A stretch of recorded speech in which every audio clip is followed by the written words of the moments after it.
આપણા જૂના કહી ગયા છે ને, ઉગે એને કોઈ ન પૂગે. ઇન્ડિયામાં આજે બધા જ પાસે સોશિયલ મીડિયા એકાઉન્ટ હશે. રિયલ લાઈફમાં સ્ટેજ ફિયર બધાને છે.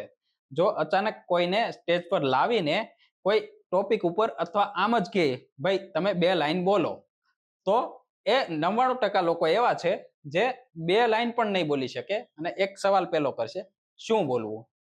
હવે કોઈ વ્યક્તિ ઇન્ટરવ્યુ આપવાની તૈયારી કરે છે, જનરલી ઓલમોસ્ટ બધે સેમ વસ્તુ પૂછવામાં આવે કે ટેલ મી અબાઉટ યોરસેલ્ફ. આ એક કોમન વસ્તુ છે, બધાને જનરલી પૂછવામાં આવે છે. જો કે સ્કિલ વાળી ફિલ્ડમાં આ વસ્તુ પૂછવામાં આવતી નથી કે તમે કોણ વ્યક્તિ છો કે શું છો. પણ જનરલી ઇન્ટરવ્યુમાં આ વસ્તુનું પ્રિપેરેશન કરાવવામાં આવે છે પ્રેક્ટિસ માટે કે ભાઈ તમારા વિશે બોલો. તો જનરલી લોકો શું બોલતા હોય કે ભાઈ હું આ વ્યક્તિ છું, હું અહીંથી બિલોંગ કરું છું, આ મેં વસ્તુ ભણેલી છે, સ્ટડી કરેલી છે, આ વસ્તુ મેં કામ કરેલું છે. જનરલી એ લોકો આ કહેતા હોય, પણ વાસ્તવિકતા અલગ છે. જે અંદરથી આવે ને, તમે રિયલ છો ને એ વસ્તુ બોલો. એવું નહીં કે તમે ક્વોલિફિકેશન જે પેપર પર નંબર લખાય એ નહીં. રિયલ વ્યક્તિ ક્યારે પેપર પર ઉતરી જ ના શકે, પોસિબલ જ નથી. શબ્દો ઉતરે, વિચાર ઉતરે, બાકી રિયલ વ્યક્તિ ક્યારેય પેપર પર ઉતરી જ ના શકે, અસંભવ છે. ઇતિહાસમાં જેટલું પણ આપણે જાણીએ છીએ, જેટલા વ્યક્તિ વિશે જાણીએ છીએ, એ બધાને આપણે વિચારોથી ઓળખીએ છીએ, નહીં કે પર્સનલી વ્યક્તિ કે એના દેખાવથી કે એના માર્ક્સ કે નંબર્સથી. આજે ઇન્ડિયામાં મેન્ટલી ઓલમોસ્ટ ડિસ્ટર્બ છે. Reason social media consumption. લોકો સોશિયલ મીડિયા કન્ઝમ્પશન બહુ કરે છે. કેવું કન્ઝમ્પશન? ફાલતુ વસ્તુનું કન્ઝમ્પશન. હવે વાસ્તવમાં એવું છે કે સોશિયલ મીડિયા કન્ઝમ્પશન સારી વસ્તુ છે, પણ રિયલમાં યુઝ થાય તો, પોતાનું ઇમ્પ્રુવમેન્ટ થાય તો. બહુ ટાઈમ થઈ ગયો, મારે 5 વર્ષથી બોલવું હતું પણ હું બોલી નતો શકતો આ વિચારોને લીધે. ક્યાં વિચાર? હું બોલીશ તો લોકો શું વિચારશે અને લોકો કેવી રીતે મને જજ કરશે, કેવું લાગશે હું બોલીશ તો. ખરાબ તો નહીં બોલાઈ જાય ને, આ ડર હતો. હવે પછી મેં ભગવદ્ ગીતા ખોલી. આ બધા વિચારોનું ક્લિયરન્સ મને ત્યાંથી થયું. ત્યાં શું થયું? સૌથી પહેલા કે લોકો એની ક્ષમતાથી વધારે વિચારી પણ નહીં શકે, લોકો એની ક્ષમતાથી વધારે જજ પણ નહીં કરી શકે. એટલે મારે એ વસ્તુ વિચારવાની બંધ થઈ ગઈ કે ભાઈ લોકો શું વિચારશે, મારે ખાલી મારા વિચારો ઉપર ધ્યાન આપવાનું રહ્યું. એટલે મેં મારા વિચારો ઉપર ધ્યાન આપ્યું. હવે મેં શોર્ટ કર્યું. શોર્ટમાં એવું છે, સૌથી પહેલા મેં બોલવાનું ચાલુ કર્યું. બોલવાનું ચાલુ કરવા માટે કોન્ફિડન્સ જોઈએ, જે મારામાં ડાઉન હતો. હવે મારે ધીમે ધીમે ઇમ્પ્રૂવ કરવો છે. પછી હું કમ્યુનિકેશન સ્કિલ પણ ઇમ્પ્રૂવ થવાની છે. એ વિચારીને કે મારી જોડે ખરાબમાં ખરાબ શું થઈ શકે. લોકો અહીંયા અટકે છે કે પોતાની સાથે ખરાબમાં ખરાબ શું થઈ શકે એટલું વિચારતા પણ લોકો ડરે છે. એનું રીઝન શું? કે ભાઈ એમ છે કે હું આવું વિચારું તો પણ લોકો જજ કરે. ભાઈ તમારા વિચારોને કોઈ જજ નથી કરતું. તમે તમારા વિચારો પોતાના રાખો, બીજાના વિચારો તમારા મગજમાં ના ફિટ કરો. તમારી પાસે પણ અનંત શક્તિ છે, નથી એવું નથી. બસ તમે એને નિખાર આપો. નિખાર આપવા માટે કોન્ફિડન્સ જોઈએ. કોન્ફિડન્સ લાવવા માટે તમારે બોલવું પડશે. આત્મવિશ્વાસ વધારો. આત્મવિશ્વાસ, એટલો આત્મવિશ્વાસ વધારો કે દુનિયાના કોઈ પણ ખૂણે જાઓ એટલે તમે ક્યાંય ના અટકો. એકવાર ગમે એવું બોલો, જેવું તૂટેલું ફૂટેલું જેવું છે એવું બોલો. સોશિયલ મીડિયામાં બોલો. લોકો તમને નેગેટિવ રિવ્યુઝ આપે, જે આપે બધું જ એક્સેપ્ટ કરો. નેગેટિવ આપે, પોઝિટિવ આપે, બધું જ એક્સેપ્ટ, ન્યુટ્રલી કરો. એવું નહીં કે પોઝિટિવ આવ્યો એટલે ખુશ થઈ જવાનું, નેગેટિવ આવ્યો એટલે ડિપ્રેશનમાં જતું રહેવાનું. નહીં, બધું જ નેચરલી એક્સેપ્ટ કરો. પોસિબલ છે, બધું જ થાય. તમે બોલવાની શરૂઆત કરો. અત્યારે ઘણા લોકોને મેં એવા જોયા છે, જ્યારથી મેં સોશિયલ મીડિયામાં એન્ટ્રી લીધી કે ભાઈ હું હવે મારું ફેસ બતાવીશ, મારી કોમ્યુનિકેશન સ્કિલ પ્રેઝન્ટ કરીશ, જે ઇન્ટરનેટ ઉપર ક્યાંય નહીં હોય.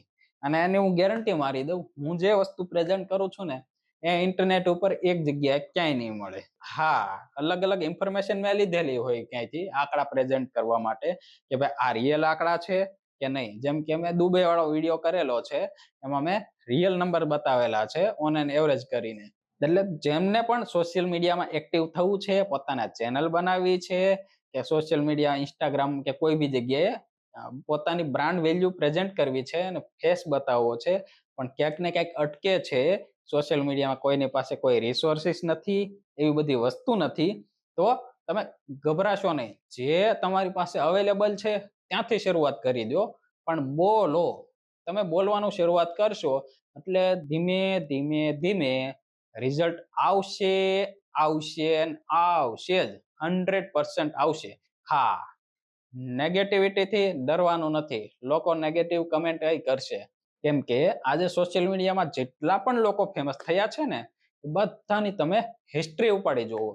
હિસ્ટ્રી એટલે સોશિયલ મીડિયામાં ઓલ્ડેસ્ટ વિડીયો હોય ને એ તમે પ્લે કરજો, તમને ખબર પડશે કે તમારી પાસે અત્યારે ઇન્ટરનેટ પણ એના કરતા વધારે સારું છે, મોબાઈલ પણ સારો છે, કેમેરા ક્વોલિટી પણ સારી છે. હા, અમુક વસ્તુ તમારી પાસે ના પણ હોય, પણ તમારે એનાથી ડરવાનું નથી કે બંધ નથી કરવાનું, બધું જ ચાલશે. હા, વિચાર તમારા પોતાના હોવા જોઈએ કે ભાઈ મારે આ ફિલ્ડમાં આવી રીતે મારે પ્રેઝન્ટ કરવું છે, મારો કોન્ફિડન્સ આ લેવલ ઉપર લઈ જવો છે. એમ જેમ કે હું નક્કી કરું છું એક કમ્યુનિટી બનાવવાની, મારે કમ્યુનિટી બનાવવી છે, તો મારે શું જોઈએ કે ભાઈ 5,000 કે 10,000 લોકો સામે બેઠા હોય તો હું એવી વસ્તુ પ્રેઝન્ટ કરી શકું કે મારા ડાયરેક્શનથી હું ના ફગું અને મારું વસ્તુ હું પ્રેઝન્ટ કરી શકું ને બધાના માઇન્ડમાં ફિટ થાય કે ભાઈ આ વસ્તુ, આ પ્રોડક્ટ કે આ વિચાર મારે એમને આપવો છે, એ હું સરળતાથી આપી શકું. જેમ અઘરામાં અઘરી વાત લોકોને સમજવામાં વાર લાગતી હોય એવા બે લોકો છે જે એકદમ ઈઝીમાં ઈઝી વેમાં સમજાવી શકે છે. એક છે સદગુરુ, જે તમને આધ્યાત્મિક નોલેજ એટલું અઘરી વસ્તુ છે છતાંય તમને સિમ્પલી સમજાવી શકે છે એક જ લાઈનમાં. એક છે પ્રેમાનંદજી મહારાજ, જે તમને બહુ હાર્ડમાં હાર્ડ સવાલ હોય ને કે ભાઈ તમારાથી સુલઝે એમ જ નથી, એનું સોલ્યુશન જ નથી આવે એમ, તોય પ્રેમાનંદજી મહારાજ ઈ વ્યક્તિ એવા છે જે તમને ગમે ત્યાંથી આધ્યાત્મિક નોલેજથી, એના અનુભવથી તમને 2 લાઈનમાં તમને બધા જ જવાબ આપી દે. તમારા બધા સવાલ શાંત થઈ જાય એટલે તમારે સમજી લેવાનું આ વ્યક્તિ યોગ્ય છે. એટલે તમે બોલો, કોન્ફિડન્સ વધારો અને કમ્યુનિકેશન સ્કિલ ઇમ્પ્રૂવ કરો. આ એ લોકો માટે પણ છે જે ઇન્ટરવ્યુની પ્રિપેરેશન કરે છે. જનરલી કોલેજ સ્ટુડન્ટને કેવું હોય કે એ લોકો કોલેજ જાય 3 વર્ષ કરે પછી એ લોકો માર્કેટમાં આવે, પણ વાસ્તવમાં એવું નથી. કોલેજમાં આ વસ્તુ કોઈ શીખવાડતું જ નથી. આ બધું જાતે મેન્ટલી પ્રિપેરેશન કરવું પડે છે. આજે સ્ટુડન્ટ્સ બેચલર અને માસ્ટર્સ કમ્પ્લીટ કરીને બહાર નીકળે ને એટલે એમની પાસે પ્રોપર કમ્યુનિકેશન સ્કિલ જ નથી હોતી. આનો રેશિયો 90% થી પણ વધારે છે. આનું રીઝન શું? એક તો જે આ પ્રોગ્રામિંગ શેડ્યુલ જે ડિસ્કસ કરવામાં આવેલું છે ને કે ભાઈ ગવર્મેન્ટ થ્રુ આટલી વસ્તુ અમે સ્ટડી કરાવશું, કે કોઈ પ્રાઇવેટ કોલેજ કે યુનિવર્સિટીઝ છે એ લોકોએ જે ડિસ્કસ કરેલું છે ને આખું શેડ્યુલ્સ કે ભાઈ આટલી વસ્તુ અમે કવર કરશું આટલા પેકેજમાં, તો આ એક બિઝનેસ બની ગયો છે. વાસ્તવમાં તમારી કમ્યુનિકેશન સ્કિલ ઇમ્પ્રૂવ નથી થતી કે ના તો તમને કોન્ફિડન્સ અપાવે છે. કેટલા સ્ટુડન્ટ એવા હશે કે જે કોલેજ પૂરી કરીને પોતે કોન્ફિડન્ટ હોય? બહુ ઓછા, રેર. કોલેજ હોય બહુ રેર છે, એવી ઇન્સ્ટિટ્યૂટ બહુ રેર છે. એટલે કમ્યુનિકેશન સ્કિલ તો તમારે ક્યારેક ને ક્યારેક ગમે ત્યારે લાઈફમાં કામ આવશે, આવશે અને આવશે જ. બને એટલું વધારે કોન્ફિડન્સ વધારો અને કમ્યુનિકેશન સ્કિલ ઇમ્પ્રૂવ કરો. તમારી કમ્યુનિકેશન સ્કિલ, તમારા શબ્દોનું સિલેક્શન એટલું શાર્પ હોવું જોઈએ કે ખોટી જગ્યાએ તમે બોલશો નહીં, અને જ્યાં બોલો ત્યાં તમારા હરેક શબ્દની વેલ્યુ થાય અને લોકો વેઇટ કરવા જોઈએ હવે આ વ્યક્તિ શું બોલશે. લાઈવ એક્ઝામ્પલ તમને બધાને ખબર છે, નરેન્દ્ર મોદી. એ જ્યારે સ્પીચ આપતા હોય ને, 1 કલાકની સ્પીચ આપતા હોય ને, તો પણ લોકો ધ્યાન દઈને સાંભળે. કેમ? કેમ કે એના શબ્દોમાં વજન હોય, ઢળાવ હોય. એ જે ટોપિક પર બોલતા હોય એ ટોપિકને જ કવર કરીને બોલતા હોય. 1 કલાક સુધી એ ટોપિકની બહાર ના જાય. અને શબ્દોનું સિલેક્શન તમે જોવો એમનું એટલું પ્રોપર અને પ્રોપર વેમાં સેટલ કરેલું હોય કે આપણને એમ લાગે કે આ એક રોબોટિક છે એમ.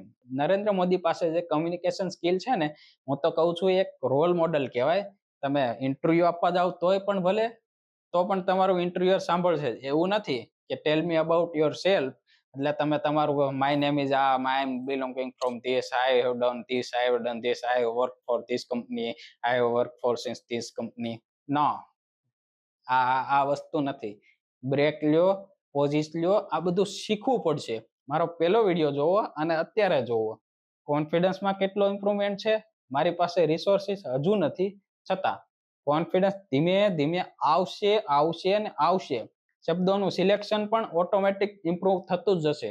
પણ તમે બોલો, જ્યાં સુધી તમે બોલશો નહીં ત્યાં સુધી કેવી રીતે થશે? તમે બોલો, જેવું તમને ફાવે એવું બોલો. ઘણા લોકો સોશિયલ મીડિયામાં આવવા માંગે છે, પણ ક્યાંક ને ક્યાંક અટવાય છે કે મને બોલતા નથી આવડતું, કે મારે ફેસ નથી બતાવવું, એવું બધું હોઈ શકે છે. એટલે એ લોકોને હું એમ કહીશ કે તમે એટલીસ્ટ ટ્રાય કરો અને બોલો, ઊભા ના રહ્યો. તમે જે વિચારો છો ને કે મારે ફેસ નથી લાવવું, પ્રોપર બોલી નથી શકતો, પ્રોપર ગુજરાતી બોલી નથી શકતો, મારી અંદરથી કાઠિયાવાડી આવે છે કે મહેસાણી આવે છે કે કોઈ બી એરિયાના સુરતી લોકોનું છે તો એ લોકોનું આવે છે. ઘણા બધાને એવું હોય કે હું કાઠિયાવાડી છું એટલે મારો ભાષા તો કાઠિયાવાડી નીકળે, તો હું આવું બોલું. ઘણા લોકોને એવું હોય હું મહેસાણી છું, હું સુરતી સાઈડથી છું, તો મારે આવું નીકળે. તો આવી ભાષા થોડી કોઈ એક્સેપ્ટ કરે ભાઈ? બધી જ એક્સેપ્ટ થાય. તમે બોલો, તમારા વિચારોને માન છે, નહીં કે તમારા શબ્દોને. શબ્દ સિલેક્શન એવું હોવું જોઈએ કે આપણે જે વાત રાખવા માંગીએ છીએ એ સામેવાળો એક્સેપ્ટ કરી લે. હવે હું તમને એક વાત કહું કે તમે એક વસ્તુ વિચારો કે તમારી જોડે ખરાબમાં ખરાબ શું થઈ શકે? કદાચ તમે બોલવાનું શરૂઆત કરી તો તમારી જોડે ખરાબમાં ખરાબ શું થઈ શકે? જરાક કહેશો? નહીં ને? તમે વિચારતા પણ ડરો છો, કેમ કે તમારી જોડે તમે ખરાબ થવા નથી માંગતા.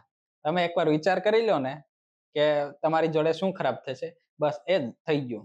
એનાથી વધારે ખરાબ કંઈ નહીં થાય તમારા જોડે. તમે બોલવાનું શરૂ કરશો એટલે આજે જ્યાં છો ને ત્યાંથી આગળ જ જશો. કાંઈક ને કાંઈક ઇમ્પ્રુવમેન્ટ થશે, થશે ને થશે. એક સોશિયલ મીડિયામાં 1, 2, 5, 10, 50, 100 વિડીયો સુધી તમે એટલીસ્ટ ટ્રાય કરો. એવું નહીં કે આલતું ફાલતું સોંગ મૂકી દીધું, ઉપર લિપ્સ મૂકી દીધી. આનાથી કોન્ફિડન્સ નથી વધતો. સાફ સાફ કહું, તમારા વિચારો ઓટોમેટિક અંદરથી આવે, એ તમે પ્રેઝન્ટ કરો, એનાથી જ કોન્ફિડન્સ આવશે. એ પણ વસ્તુ વિચાર્યા વગર કે સામેવાળો વ્યક્તિ શું વિચારશે. એ મેં આગળ કીધું કે ભાઈ સામેવાળો વ્યક્તિ એટલું જ વિચારી શકશે જેટલી એની ક્ષમતા છે.